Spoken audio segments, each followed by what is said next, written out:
compatriotes d'Algérie, مساء في الأول زول في الأول مساء النور.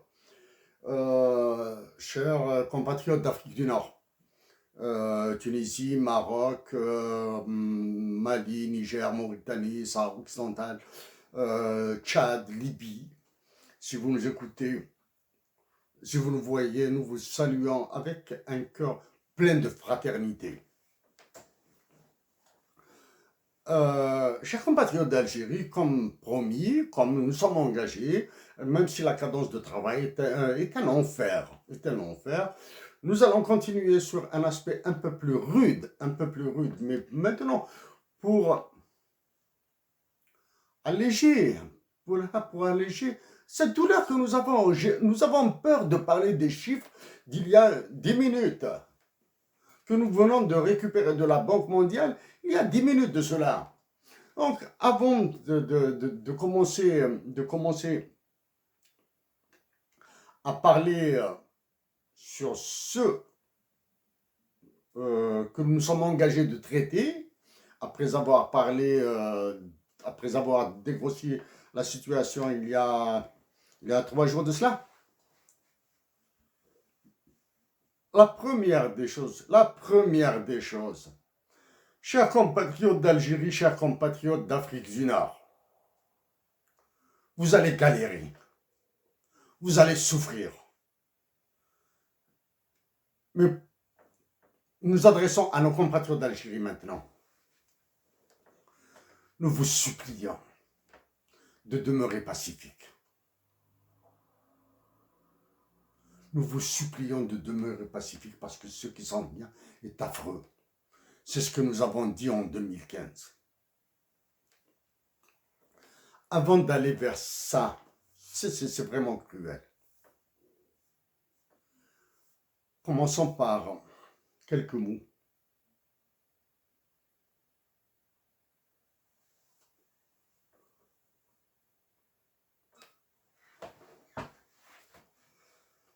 D'habitude, nous utilisons des chiffres, des graphiques, etc. Nous allons nous en passer, sauf quelques-uns, les chiffres de la Banque mondiale que nous venons d'extraire il y a 15 minutes à peine.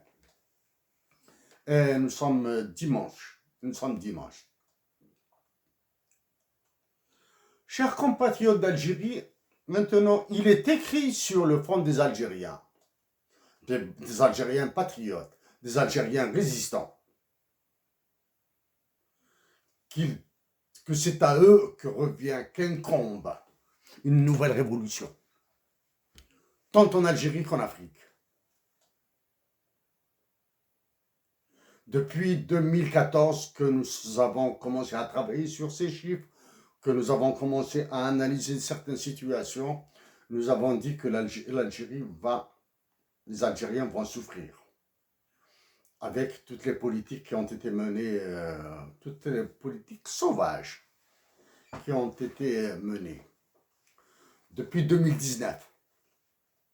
Que ce mouvement ravageur, destructeur de manifestations qui s'est déclenché en Algérie et qui a été déclenché par les puissances de l'Ouest, relayé par certains pays de l'Est européen. Et avec la résistance d'autres compatriotes d'Algérie qui ne sont pas associés à ce mouvement de destructeur, ce mouvement ravageur de manifestations depuis 2019 et que nous avons anticipé en 2015. Il y aura ça. Probablement pas dans cette nature, mais nous l'avons anticipé. Une gestion cataclysmique, apocalyptique de ces manifestations par l'état-major de l'armée et les services de renseignement.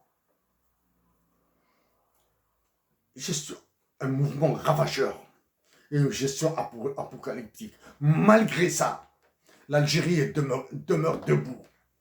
Ça, c'est grâce à des compatriotes algériens qui ont pris leur distance, qui ont senti que ce coup, comme nous l'avons dit au précédent chef d'état-major, pas à celui qui est en train de faire du folklore maintenant,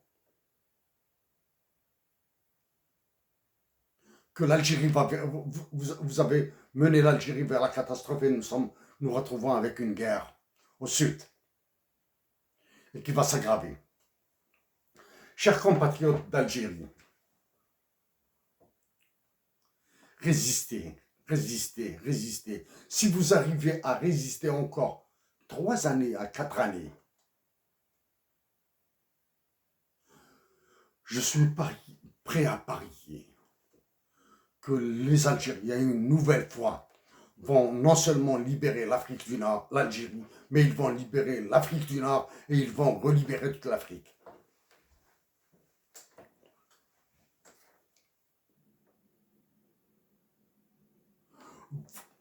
Les Algériens sont capables de réussir cette prouesse, cette révolution, en maintenant l'État debout, en demeurant pacifiques et en allant chercher dans le fond de leurs âmes ce que la majorité a appris aux générations précédentes.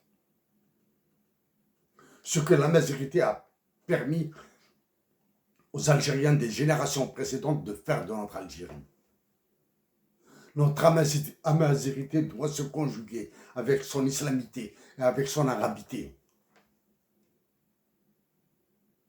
Nous avons juré de ne pas traiter deux sujets publiquement. Nous allons résister pour ne pas les traiter. Il y a des sujets extrêmement graves. Nous avons juré de ne pas les traiter publiquement depuis 2014-2015. Chers compatriotes d'Algérie, nous sommes fatigués des analyses théoriques, nous sommes fatigués de tout ça. Mais nous sommes obligés de vous renvoyer à notre analyse de 2015 sur l'impact de la dévaluation du dinar sur le bien-être des Algériens. Il se confirme. Il est ravageur. Il est destructeur. Combiné avec la pandémie, combiné avec cette guerre du Sud, combiné avec les tensions en Méditerranée, combiné avec les ravages qu'est en train de faire l'Union européenne en Algérie et les ravages du roi de France et de ses colonies africaines, le président Emmanuel Macron. Rappelez-vous quand il est venu en visite en tant que candidat en Algérie. Parmi toutes les personnes qu'il a touchées, pas mal se retrouvent en prison.